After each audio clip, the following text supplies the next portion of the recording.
Saurabh, we are live. Yeah, okay. Please go ahead. So, hello all. Welcome to our latest episode of the Industry Connect series webisode. With us, we have today Mr. Sudipta Ghosh, partner at PwC. Mr. Ghosh is an IT IM alum and has more than 21 years of experience, an analytics leader, and has been associated with PwC for over 20 years now, and is also the founder of the research and analytics group at PwC. He has been very kind to accept our invitation today and will be taking us through the importance of data in making successful marketing strategies. So without any further delay, join me in welcoming our guest for today, Mr. Sudipta Ghosh. Sir, over to you. Thank you very much for this opportunity, and I'm really very excited to speak with all of you. I think I'm speaking at IIT Kanpur for the first time, so definitely look forward to a rich interaction. Because I'm presenting from my laptop, so obviously I don't have anything visible in my screen. So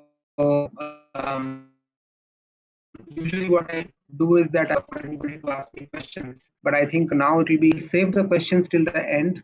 I intend to cover this in the next 30 minutes, 35 minutes, so that we can have at least a good 15 minutes or 20 minutes to get into a question and answer session, because that's where I think there is a lot of value when you keep asking me questions, right?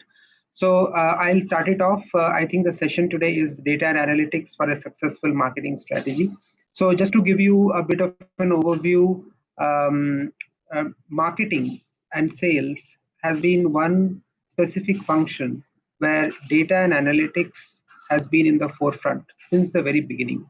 Even before we were conversant with these terms called business intelligence, data mining, data analytics, we always had a lot of market research being done. We had a lot of statistical techniques which were developed in order to understand what the customer is behaving, what the customer is thinking, what the customer is trying to do, right? So the entire customer centricity has been very, very data intensive. So today, sales and marketing has been a very old subject as far as data and analytics is concerned. But if I look at today's world, we are seeing that analytics can. So if you look at the first row, it is all about market expansion, growth, and retention. So as the same set of customers, there is a huge amount of competition to figure out how do I increase the share of the wallet for my customers, for my existing customers. Also, I should not lose a customer who is profitable for me. So how do I retain and grow my customers? And that is something where a lot of focus has been there, and using data and analytics to ensure that I'm able to increase my base, I'm able to increase my spend for per customer, and I'm able to reduce my churn. If you look at the second row in the slide, you will see that looking at pricing as a very important tool for getting closer to the customers, making sure that I'm able to get the right market share, I'm able to penetrate into the right segment, and I'm able to figure out what are the new segments I should be going with the right kind of pricing. So pricing is the second area, which is very, very critical, very important, right? The third area is all around the customer experience.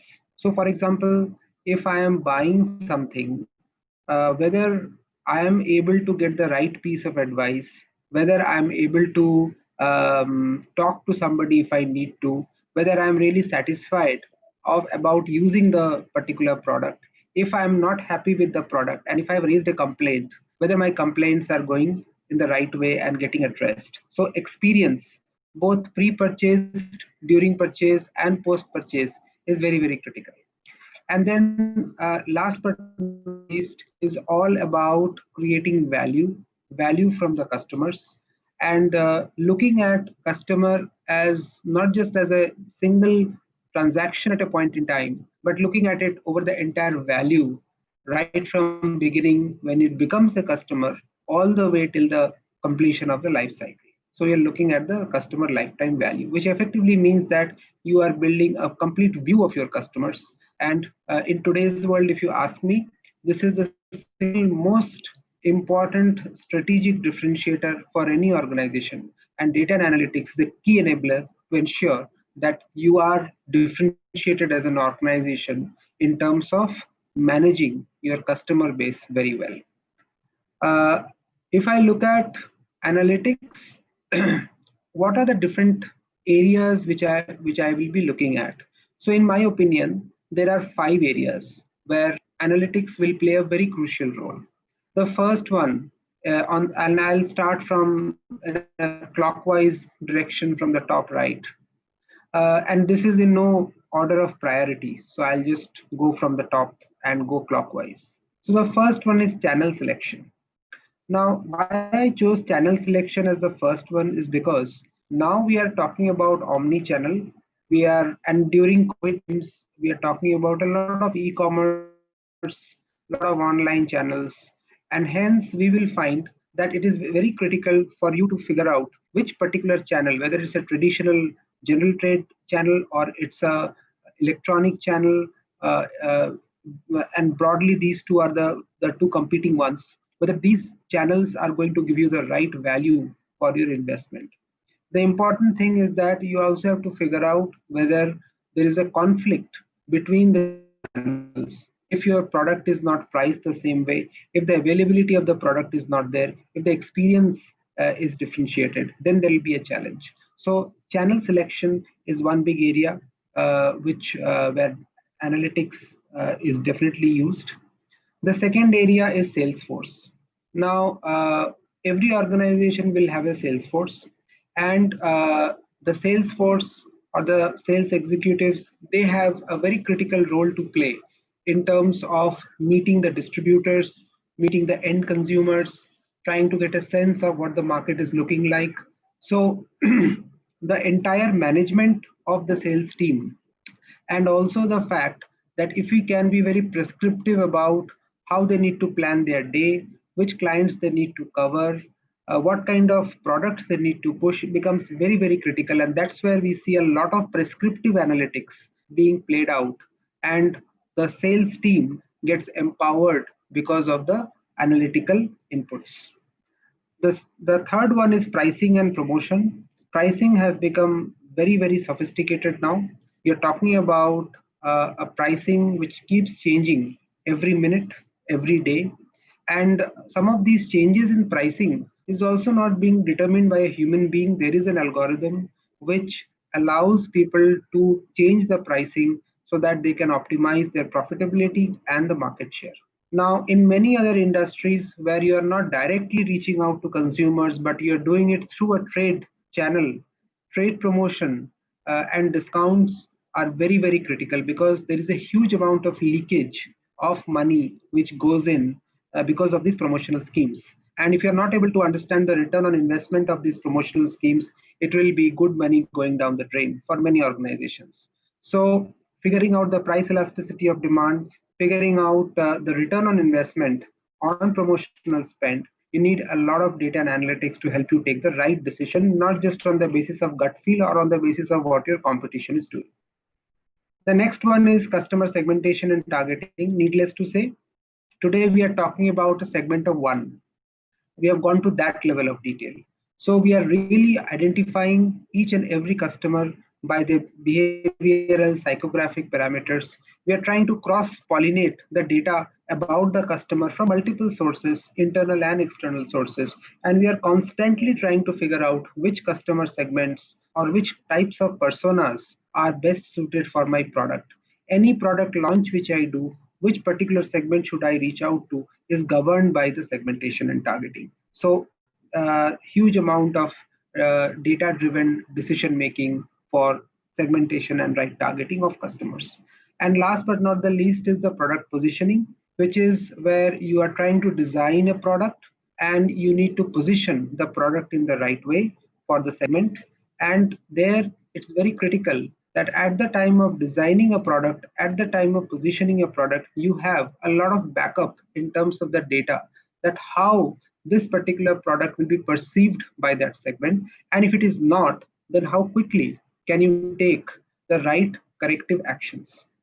So I'll move from here, and then I will probably get into some details. So if I look at the customer segmentation and targeting, there are four aspects which becomes important. The first one is the loyalty analytics, which means that customers who are buying from you regularly, whether you are able to figure out what kind of customers you have, and can you increase the purchase? Can you do a cross sell and upsell? Can you find out if you are able to experiment with your existing customers with better products, with newer products? And that's where the loyalty analytics becomes extremely important. With the loyalty comes the churn, because you would not like to lose a customer who is profitable for you, right? And that becomes very critical. In terms of the customers, sometimes you have to rely a lot on external information, and that's where sentiment analysis becomes very critical, where you are figuring out what the customers are saying in the electronic media, in the social media from external sources, and you're constantly sensing the mood, the sentiment, the demand from the market. Demand sensing, you would have heard, is a very popular word now, because gone are the days that you can use the historical data to do a projection of that in the future and do a forecasting, because past is not a good indicator of the future. The future is so disrupted that if I only look at the last 12 months of sales and try and project that in this year, which is completely disrupted by COVID and all the crisis, I'm sure we'll go completely wrong, even with the best of the algorithms, even with the best of the tools and models using a time series data. However, in order to address this challenge, what you really need is an almost near real-time sensing of what is going around the environment and scanning that environment, which is a lot of unstructured data, which is a lot of disconnected data. But if they can be brought together, a sense can be made, then it can be a very, very important and critical input for you to improve your accuracy of what is going to be the demand, the sentiment of your customers. And that's where lies in the value of the customer in the entire lifetime, so that you're not looking at an investment as a one-time thing. You are actually looking at how you are able to recoup your investment on a particular customer over the entire value or the entire duration for which the customer can remain as your customer.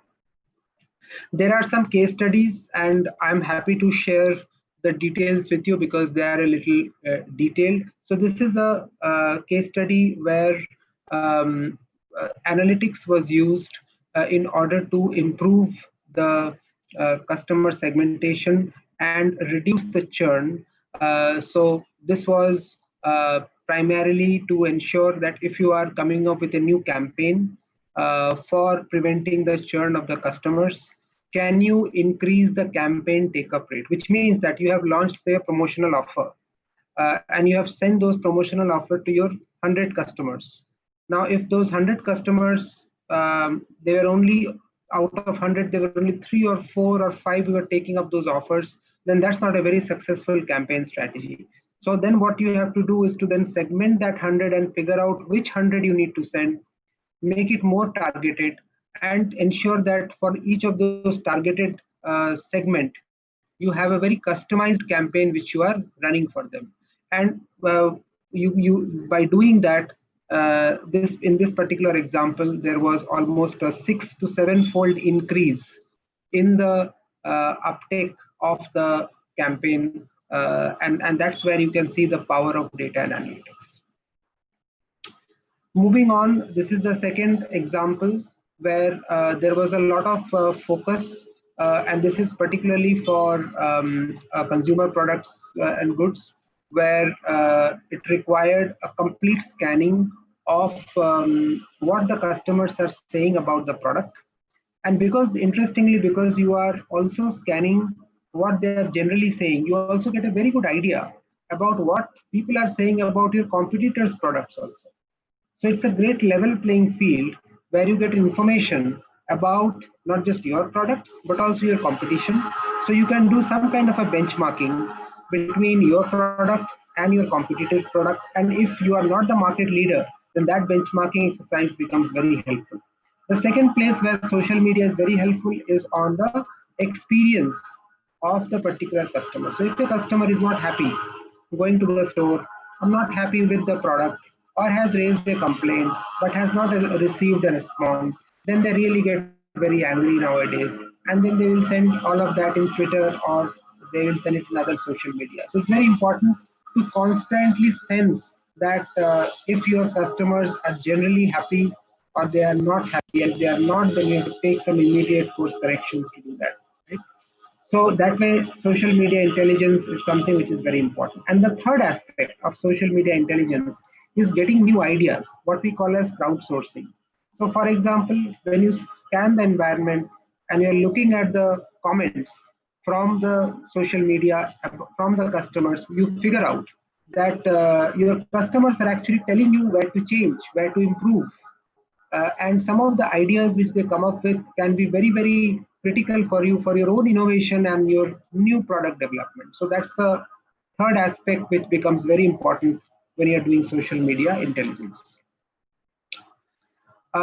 If I look at the next one, we are talking about the data-driven analysis for product positioning. Now, when you are positioning a product, it is very important that the way you have classified the features of the product, the pricing of the product, the channel in which you are giving the product, you are giving it to the right segment. So once you have identified that this is the segment and this is the product, is it possible for you to upsell? And upsell is something which is completely targeted, and it should be something where you're adding a value to the customer all the time, right? Market basket analysis is a very standard way in which you use analytics for figuring out which combination of products and combination of unrelated products are purchased together, so that you can bundle this. And it's very, very relevant from a retail sector perspective. And then last but not the least is the recommendation and the next best offer, which means that you are looking at a near real-time actionable directive to the customer that, well, if you have not bought this product, maybe you are interested in something else. So the entire recommendation engine and the next best offer is something which is very, very cutting edge in terms of how you're positioning your product and targeting your product to the right customer segment. This is an example from a financial services where the example talks about optimizing the cross-sell campaign by developing a cross-sell product recommender model, which actually means that you are using a data and analytics to recommend what would be the product which should be cross-sold for this particular segment. And for that, you need a lot of historical information, you need behavioral information, etc. So for example, if somebody is looking at a particular financial product, and here we are talking about the life insurance, and if you have come with a new product or a different product, will you be able to cross-sell that product with your existing customer? And what will be the propensity of the customer to take that, and what kind of recommendations you can give, right? And you can actually really mine your existing clients. And in this particular example, there was a 1% increase in cross-sell, and that 1% increase in cross-sell resulted in a huge amount, more than 8 to 12 million increase in the top line, because you're talking about very high volume of transaction and sales, right? The next one is about the channel selection. Now, in the channel selection, you're talking about marketing mix modeling, where you're figuring out where you need to spend your marketing budget, which particular channel, what kind of discounts you need to give, what kind of availabilities you need to have, and what should be the pricing. And then channel conflict becomes very, very important. And then the multi-channel attribution, which is about ensuring that your influence of different marketing channels are taken into account, and then the role is played in terms of the conversion. So the whole gamut of channel becomes very, very critical. So I'll give you an example. As we moved on to the first quarter of this financial year, starting from April, there was a complete lockdown. So the first 3 months of the financial year, which is from April all the way till June, it was almost like a near total lockdown in most of the parts of the country. So there what happened was that the traditional channels for general trade, particularly for non-essential items and for, say, consumer products, the white goods sector, you found that online channel became a very, very critical and important factor. And there was a complete shift in terms of how consumers are now actually preferring online channels because they want to go contactless.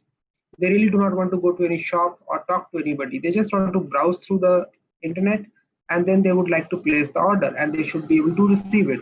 So given the fact that this disruption will have an impact in terms of the channel preference by a customer, it becomes really that much more important for organizations to figure out what is the price elasticity for different channels, what are the different categories which are selling more on the online channel. Maybe the economy category is selling more because you are wanting a significant discount given the current economic condition, and maybe the electronic channel is better because it is cheaper for you, you're reaching direct to your customers, right? So all that cost benefit analysis, the channel analysis, the pricing elasticity analysis is something where data analytics plays a significantly important role. And this is one example where the client increased their overall signups and bets. This is again, for a large organization, and we used different kind of techniques to ensure that we are looking at the right channel. Okay. Now, if I look at the sales executive, then we are looking at 4 different areas.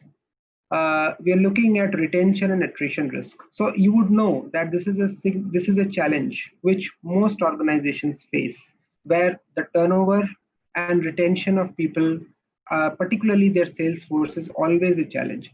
When you have trained somebody up in your product, in your business, in your industry, you find that the person switches a job.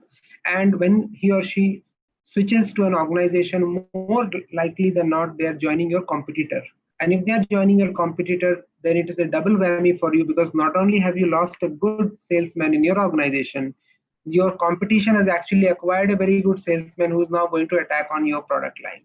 So this entire retention, attrition, and turnover is something which every organization grapples with. And here nowadays, you're using a lot of data and analytics to figure out that even before somebody is wanting to move on, are you able to predict and figure out who are the most vulnerable segments of the population who would be at risk of flight? And can you talk to them on a proactive basis if you have an early warning signal, so that you are able to minimize, if not completely eliminate, the turnover of your top performers, right? The second big area is around the incentives, because it's a sales force, so a lot of incentive is actually outcome driven. They're target driven, okay? And these incentives will cost money. These incentives will motivate the people. So you need to also know that what should be the right level of incentive for somebody to work at the optimal capacity. And that is somewhere it becomes important to identify that what should be the benchmark, how would people react to different incentives. There are monetary and non-monetary incentives. It can work in different ways for different people. So that is a very, very big area of focus from a DNA, data and analytics perspective. Last but not the least is productivity, the number 4th point. And in productivity, we are actually now saying that, can I be very prescriptive to a salesperson? He doesn't have to do a lot of analysis on the data. He or she can actually get, say, a piece of information which can be pushed to the person, saying that, well, today you have to go to this particular customer, you have to sell this particular product, you have to sell at this particular price. And all of those decisions can be taken in the back end using a lot of data, using the dynamics of the competitive environment, so that you are being very consistent in how you're selling and going to the market, and you're driving a set of standardization, and you're not leaving it to chance, and thereby you are significantly improving the productivity of your sales team. And there was one particular example where it was the case that you are providing an AI-based tool at the hands of the disposal of the sales team, so that they can meet the right physicians. This was a pharma example. They can talk about the right products. They get a lot of help as to what particular price point or what particular conversation they should have with which particular customer. So that way you are significantly helping and improving their effectiveness and their productivity during the day. Then the next one is on the pricing and promotion. So as I said, that trade promotion is a very big area of focus, and organizations actually spend more than 10% of their top line, if not more, on trade promotion. So it's a huge amount of spend. And until and unless you have a very scientific way to figure out whether your trade promotion is actually helping you to increase your revenue or increase your profitability, you should not do that. Historically, we have seen that organizations actually lose a lot of money because of trade promotion in most of the categories, because they don't do it in the scientific manner, because not every product is going to be price elastic. Not every product you have to really lower the price for you to gain. And if you are really lowering the price, that there is a law of diminishing marginal utility. Beyond a point, even if you further lower, it's not going to increase the sales. So all of those nuances need to be looked at. If it is a very complicated trade channel, what happens is that when you reduce the price, the consumption suddenly increases. But then when you take the promotion back, because promotional schemes do not remain forever, you provide a discount for a certain period of time and then you take it off. Once you have taken off the discount, you will find that the sales completely drops because people have already stocked enough for them to last for a period of time. So which effectively means that the post promotion period where your sales actually declined is actually a cost of your promotion, which was never factored in when you created the promotional scheme for the first time, right? So all those hidden costs then need to be looked at. Pricing we talked about, and then of course the campaigns and the price and pack analytics is something which becomes fairly important. And then there was this case study where you look at it, and this is something which is very sensitive because traditionally people use their gut feel, their relationships to provide discounts. But now, with every passing year, every passing month, it is being a lot of data-driven decision making because you really want to look at the historical data. You really want to tag your sales with a promotion, because what usually happens is that you run a promotional campaign, but if you don't really tag your sales to that promotional campaign, you really do not know whether that promotional campaign had an impact on your sales or not. Also, sometimes you do not look at that seasonality factor, or you do not look at the competitive behavior. So if you have increased the promotional spend on your particular product and so has the competition, then it may not have a lot of impact on your sales because you just have to spend more on promotion just to stay at a place where you are, as opposed to if you had just done it in isolation without the competitor impact, you could have increased your market share. So on paper, it might seem that the promotion is not working, but if you do not do the promotion, your sales will actually go down. Now, who's going to do that analysis? How are you going to do that baselining so that you isolate the impact of promotion from all other factors is something which becomes very important as a data scientist, as a data analyst. So with that, I really wanted to keep it short because I want to have more discussions or conversations. So with that, I'll take a pause because I've been speaking almost nonstop for the last 15-20 minutes. So I'll take a pause now, and I'll really invite questions. Please feel free to ask many questions. Definitely. So we'll begin with the question. So Naveen, you have a question, right? You can go ahead with your question. Yeah, I'm right. Yes, Naveen. Yes, Naveen, you're audible. Yeah, sir, like you mentioned a lot of things about the channel selection and the productivity and the factors which affect the productivity in terms of creating promotions for the Salesforce. So my question is related to a very particular factor observed in my internship. Like when we were creating landing pages, they observed that out of the total customers, 77% of the customers came from mobile, and only 23% of the customers were from desktop version websites. So do you think that along choosing the channel, along with choosing the promotion style, the device selection also matters. And the coming time, Unfortunately, there is a lot of static. I'm sorry. I'm sorry. There is a lot of static which is preventing me from understanding the question. I don't know whether it's a problem at my end or it is somewhere else.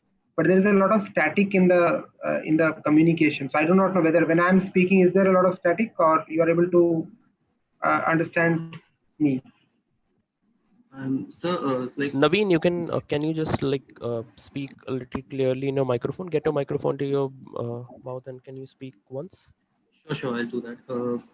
Yeah, I've just switched off the camera just to make sure that I can if there is any disturbance because of the video. Yeah, so Yes, sorry about that. I could not understand the last part of your question very well. If you can say that again. So you can so also stop sharing the screen once. Probably it'll Yeah, I have. Okay. Yeah, I think that's a good idea. right. Naveen, you can go ahead.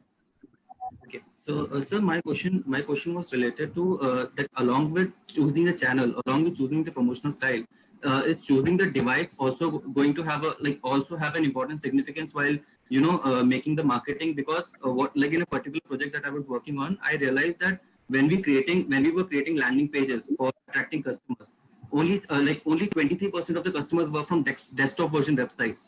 So do you think that in the coming time, while promoting any kind of product, mobile applications and mobile websites are going to matter much more than the desktop version websites? Do you think along with social media channels, is the device also that matters? Yeah, of course. I think the device also matters more than this channel because whether you are watching from a laptop or you're watching from your or doing anything from your mobile is going to be important. Of course, during the immediate time when you are looking at, say, a lockdown-like situation, there may not be too much of difference uh, on the device. But as soon as things kind of change, you will find that your behavior of using a device vis-a-vis, any other traditional form will be very, very different. So I would say that it will make a difference, but it will not make an immediate difference because as long as you are locked down and you are staying mostly at home, your usage of mobile for doing transactions vis-a-vis using laptops, there is not too much of a difference anyways. Okay, thank you, sir. Apoorv, you can go ahead with your question. Thank you, Saurabh. Hello, sir. So my question is also related to my internship. Like you mentioned about cross-sell. So during my internship, I've been asked to manage the entire cross-sell for the organization I'm working with. So during that phase, like one problem or one key factor one key issue is that identifying the right cross-sells to cross-sell the customer. So like how we were doing it is like we used to map the entire customer journey, and we used to think what other products might customer be interested in, and then partner with those organizations, or if it is present in house, then pitch that to the customer. Taking your example of LIC, like you said that uh, with the help of data analytics, you were able to tell the organization what cross sell product to sell and how it would benefit. So I wanted to know, like, is there only one way like identifying in the customer journey what the customer might be needing, or how, if we are using data analytics, and how using data can we identify which cross sell product to sell to the customer? Correct. So the best way is, I'll give you an example of this, where, and this is for a financial product. And in the financial world, there are products which have different profiles for risk and return category. So products which are lower in the risk will have lesser returns, like FDs, etc. Products which are very high risk will have a higher return, right? So when you are trying to cross sell, the most important factor would be what is the affinity or what is the tolerance for you to take up an additional risk, right? Now, how do you find that out? You find that out by looking at the persona of the profile of the type of people who take a type of risk. And you see that if that kind of profile you are seeing in other categories, where your customers are probably taking decisions on a product which is very risk averse or very, very safe. Now, the moment you find that, then you see that you have a profile of a customer who is taking product A, but that profile has got a ability to take a higher risk. How do you know that person can take higher risk? You know that because you have seen from another data set where the profile matches with this set and they have taken a higher risk, right? So that is your basis for conclusion. Now, if you know that out of say 100 customers who were purchasing product A, there are about 20 customers who have a profile which is similar to somebody who is buying product B or product C, then you know that you have an ability to do a cross sell just by looking at the data. So you would like to find out attributes or personas within the segment which have similarities with other segments. So you will not go blind and target everybody. You will only target those people who actually show a promise of behaving a little differently or behaving similar to some other segments, and then bring that in. And that would be the starting point for a cross-sell. Thank you, sir. Right, Rishabh. Hi, sir. Good afternoon. Am I audible?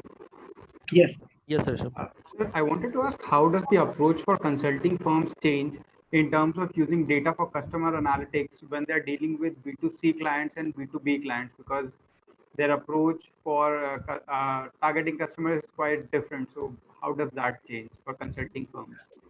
Right. The starting point of the differentiation between an individual consumer vis-a-vis an institutional customer is nothing but the attributes which you capture about that particular customer or consumer. So, for example, if I am a consumer and I am an individual consumer and I'm buying, say, a toothpaste, or I'm buying, a bottle of water, my end consumer would know very little about me as an individual.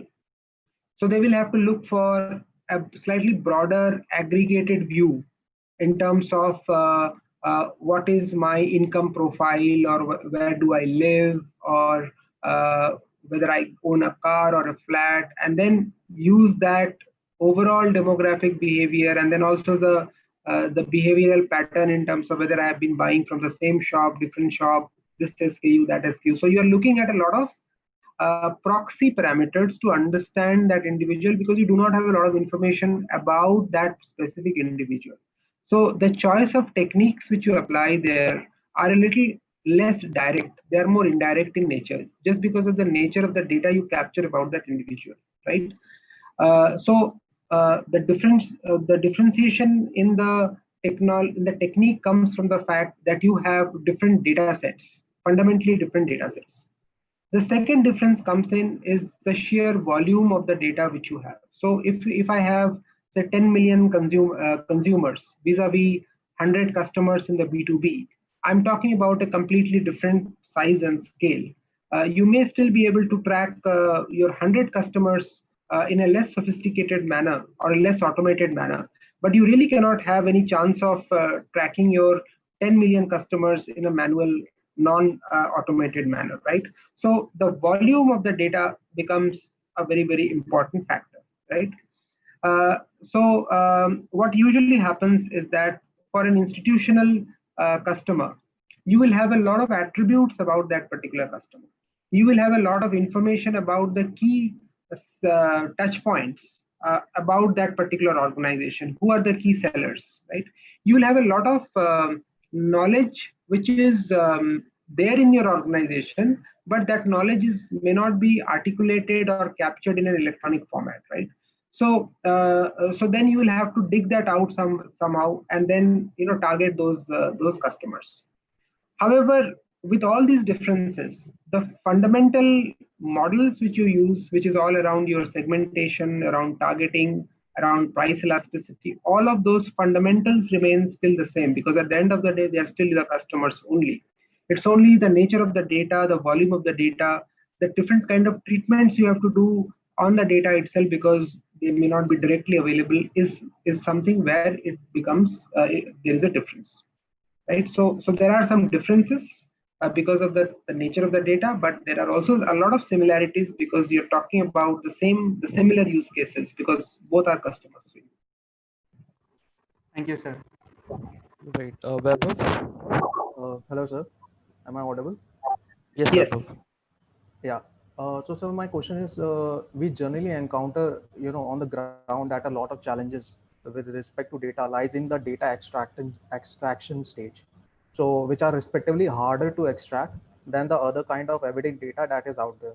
So, these data may be pertaining to, the identity trends, the missed opportunities, timing entry into the sales process, or to the poor quality of the data itself.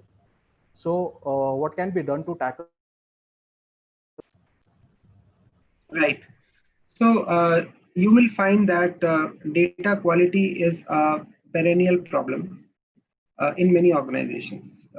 Either the data is not really captured at all, which means that you really don't have any data, or even if the data is captured, the data is not consistently captured, or the level of detail of the data is missing, and there are multiple versions of the same data set in the organization, and you do not know which version to take, right?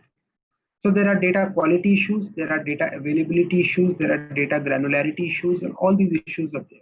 And all these issues will be there going forward as well. Does it mean that we cannot do any analytics? The answer is no. We still can do a lot of analysis of the data. We can take out the outliers, you can impute the missing values, we can take some proxies for the data sets which are not available. So all of that becomes a bit of an art rather than a science, because you have to really understand the context in which you are trying to solve the problem. And you then are really looking for those proxies which can help you. Just to give you an example, say if I am doing an analysis of my customers, and I really do not know, and these are my customers, okay, not consumers, customers, which is like less number, but there is a lot of duplication of the data, right? So two customers in my system may be exactly the same, but there are two different IDs which I have created for them, and there are two different records in my system. That is the meaning of a duplicate, right? Now, if I know that there are duplicates in the system, then what I will do is that I will try to figure out a proxy which can help me to identify the duplicates and eliminate it. If I cannot find the duplicate at all, and I have to live with that, I can do some aggregated analysis and probably reduce the weightage to an extent. So for example, what I can do a stratification of the data, figure out which strata has got more duplicates than others, and then when I'm doing my analysis, I will discount that factor. If I do not have any data at all, maybe I will like to augment that data from some external data sources if possible. And if I even do not have that, what if I just take that as an outlier and do the analysis from the rest of it? So it's not easy for me to give you a very specific answer. It will depend on the context, depend on the data. But the broad picture which I'm trying to tell you is that this is the reality, that you will never have the right quality data for your analysis. And this is also the reason why most of the data and analytics projects, 70 to 80% of the effort goes in terms of figuring out the right data set, cleansing the data, making the data consistent, and only the rest of the 20 to 30% of the effort is in terms of your model building and model fitting and curve fitting, and then doing the prediction, right? So it is that 70, 30, 80, 20 rule is very, very applicable in today's times, and I'm sure it's not going to go away very soon. because organizations are slowly maturing. So that's what the reality is, which means that data engineering and data science, both these streams will go hand in hand, and they need to be there together for you to add value from data and analytics going forward. Thank you, sir. Sir, just to add to that question, Weber's follow-up question, that's where the constraint, the budget constraint comes into play, because you have to play around with a large amount of data, and you do you think that's something which is stopping companies right now to go for data, using data to like predict their marketing strategies or making any decisions out of that? Actually, what organizations are doing is that they are saying that such programs which are data enabled decision making or data driven analytics or analytics led transformation, these programs should be paying for themselves. What it means is that you do not take up a project on a big bang approach where you would invest for the next 12, 18 months only to see some benefit at the end of a year or 1.5 years. That's not really the case. What organizations will do is that they will say, well, I'm going to invest only for the first 3 months. And let me see if I can get the return by taking the right decision, by doing the right segmentation, by lowering the cost, by reducing the risk, whatever it is, can I get some benefits after I've completed a small bite-sized phase? And if I've been able to do that, only then I will proceed to the next phase. I will not proceed to make more investment until and unless I'm able to recoup and get more out of my investment in the first phase. So it's not really so much about the constraint of resources or money. It's probably more a constraint on the kind of governance you put in the program, which constantly measures the return on investment which you are doing on every such analytics initiatives. Because if you don't do that, what generally happens is that you have started with a lot of hype and with a lot of expectation and with a lot of enthusiasm, but it'll only go down unless you are able to prove the benefits to the business at the end of the day.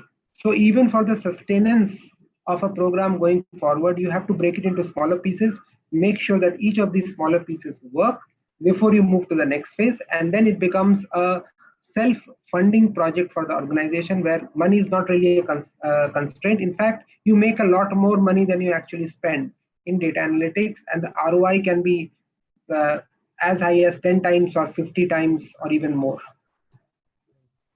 Yeah, thank you, sir. Siddharth, you can go ahead with your question. Yes, sir. Good afternoon, sir. So my question is like you're talking about collecting a lot of behavioral data and doing the segmentation and targeting based campaigns for the customers. Is there any strategies that we follow that when we are particularly building a model and targeting customers, there should not be a case scenario of overfitting or over predicting the customer behavior or the particular instances for us to make sure the privacies are not hindered or we do not lose out on our customer. Okay, so if you can say, I could not catch the question very well because I could not hear very clearly. The line wasn't that good. You said what type of data you said? So behavioral data that we are capturing, like there should be a limitation when we are building a model that there is no over predicting or too overfitting in this in that particular customer that we are predicting Is about. it possible for you to type your question because Sure. I cannot hear very clearly. Yeah, sure, sir. Argyadeep, you can go ahead with your question till the time Siddharth types in. Yeah, I mean, I'll open the chat window. You can type it because, I'm sorry, I could not hear the question at all. Okay, am I audible? Yes, Argyadeep. Yes, yes. Okay, so my question is related to email marketing. So, I mean, companies give a lot of importance to email marketing since they say that every dollar you spend on email marketing gives you a return of $40, around that number. So, I mean, I want to know how is analytics helping in email marketing and what kind of metrics, methods, and parameters are used in email marketing analytics. Okay, so you are asking the question about event marketing, No, where sir, you are saying that if I email am marketing. email marketing. Okay. Well, I think, let's look at the principles. What you're doing is that when you are sending an email, you have to first of all understand who is the person you are going to send an email. And secondly, you have to also design what is it that you are going to write in that email, right? Now, both these mean that first of all, you have to segment your customer. And second, you have to figure out which product you are going to sell to which customer. Okay. Fundamentally, that is email marketing, right? Now, the important thing here is that emails as a means of communication is becoming less and less relevant as we go forward, because people usually do not check their mails. Spam mails are actually filtered out. Okay, and if you spam a person too much, then instead of a positive sentiment, you create a negative sentiment, right? So whilst email is a good mechanism to reach out if somebody is proactively seeking some information, email is great communication tool if you are trying to push something, right? So fundamentally speaking, it might be better that you are targeting somebody based on a certain event. So for example, if a person is browsing the net with something, some choice of a location, then you send a notification or reminder that would you be interested. Or if the person is in the proximity of a certain store or certain location, then you give some alerts that, by the way, there is something going on, would you be interested, right? So what is happening is that email has its own limitations in terms of its nature of the communication. And because people are now relying a lot more on mobile, on smartphone for their communication, it is becoming less and less relevant. But you are right that it is something where you can be very, very targeted, and that your message has actually is knocking on the doorstep of a customer. You may not know whether the person has read or not or deleted, but at least the message has reached, right? But the fundamentals still remain the same. You still have to segment, and because it's an email, you may have to do a segment of one, so you have to go very, very fine tune in a very, very precise manner which particular customer you want to send what. And that would require a good amount of segmentation, targeting, and product affinity for that particular segment. Okay. There's a question on the chat screen. I just read it out. My question: collecting data about consumer behavior to understand more about the strategies that are adopted to ensure that scenarios of over predicting or too much accuracy because there's compromised, losing the customer. Yes, no, I think it's a good question. If it all depends on whether the customer has given the permissions for the data to be used, right? In many cases, the customer might have given the permission unknowingly, without or knowingly, but without fully understanding the implications, in which case it starts to become a little more creepy.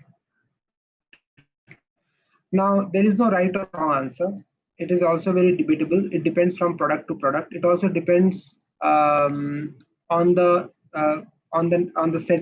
nature of the segment. So, for example, people who are usually very young, they would really not mind so much. But people who are probably of a different generation, they might feel a little more intimidated by such proactive communication, because they feel that their privacy is really threatened. Okay, so no right or wrong answer. I think what is going to happen is that there is a data protection bill which has already been tabled by the government. It has got some stringent restrictions in terms of what data can be captured, what purpose can be used for the data which has been captured, and what needs to be communicated to the consumer that how their data is going to be used. And if the consumer says that I need to be forgotten or deleted from your system, then how are you taking that directive from your consumer and ensuring that you are really purging and deleting the data from your system? So this entire area of data trust, data security, data governance will become more and more important in days to come. And I feel that this is one area where we are a little behind as compared to the other European countries or other countries, but we'll catch up very, very soon. And when that happens, that will create an additional layer of complexity, both for the organizations as well as for the consumers. Because at the end of the day, we are just trying to protect the interests of the consumers, and they should not just be taken for a ride. Right, sir. We have a question from Kriti. So my question is that companies sentiment analysis to understand the customer needs and create a brand perception. So given the situation of the world, the opinions may change very radically and very quickly. So how do companies make opinions based on what is going on? The companies can actually target or promote their PR campaigns accordingly. How do they re-strategize themselves based on what's going on in the world?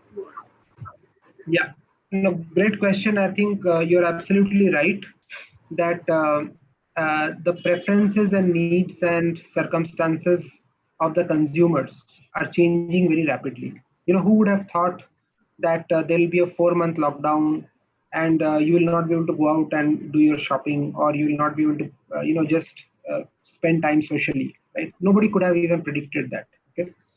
So what is happening is that we know that we are living in very, very uncertain times, and the uncertainty has actually increased manifold. There is an uncertainty not just on the health front but on the economy front, right?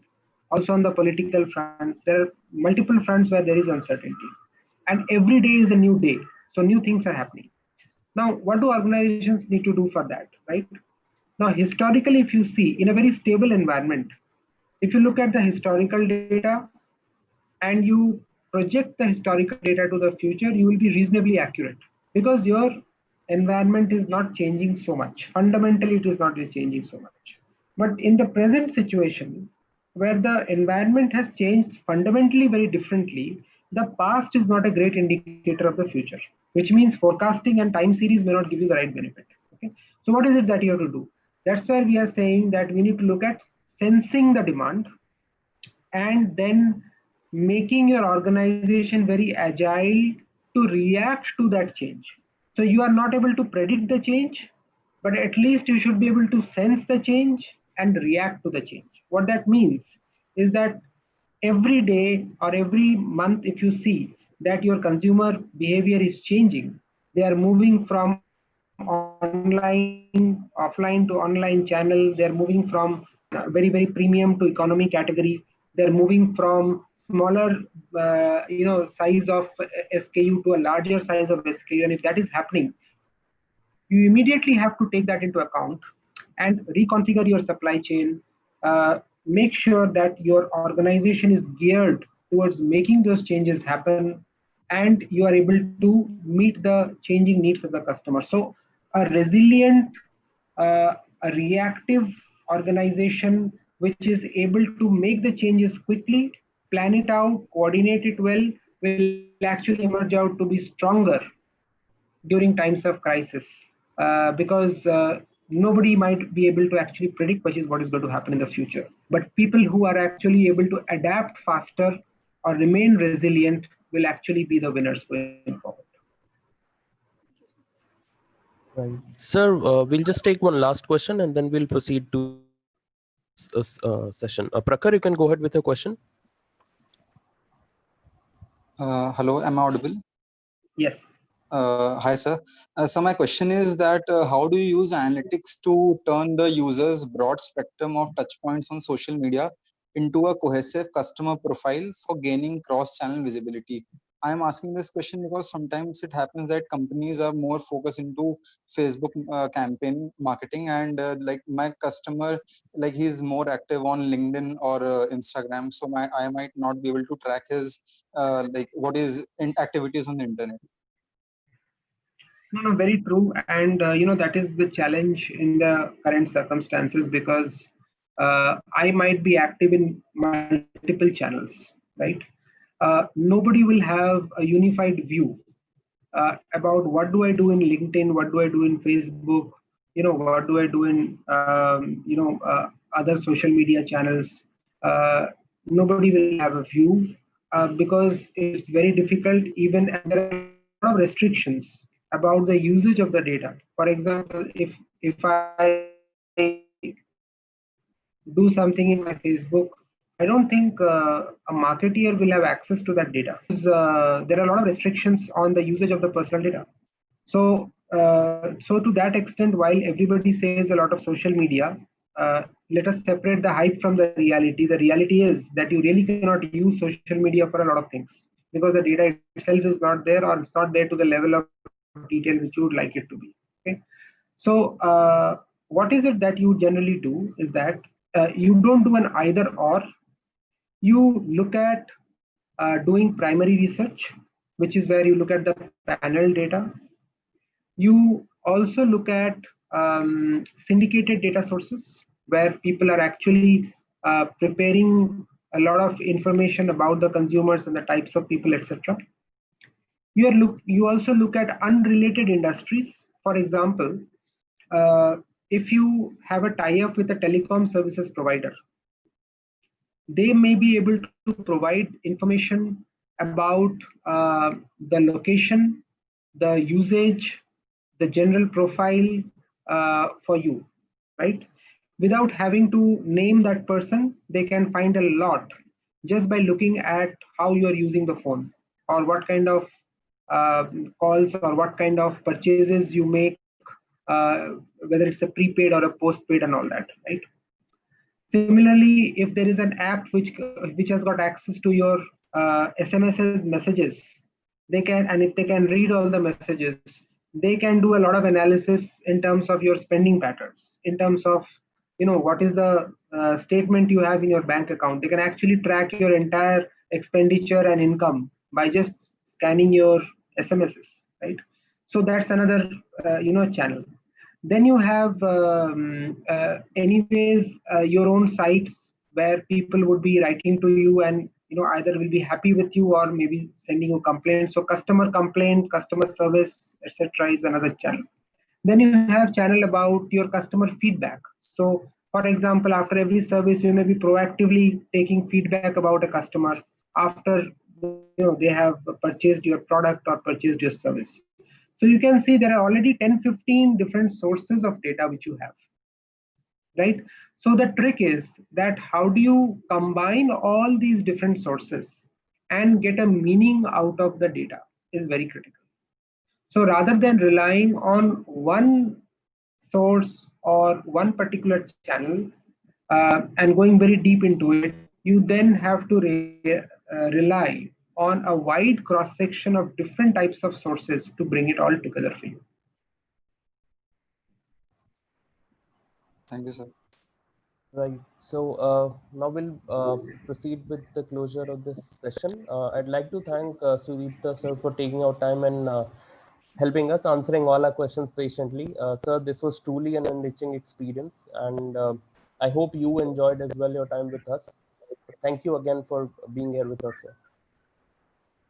Thank you very much. I really enjoyed the session and the insightful questions. Thank you very much.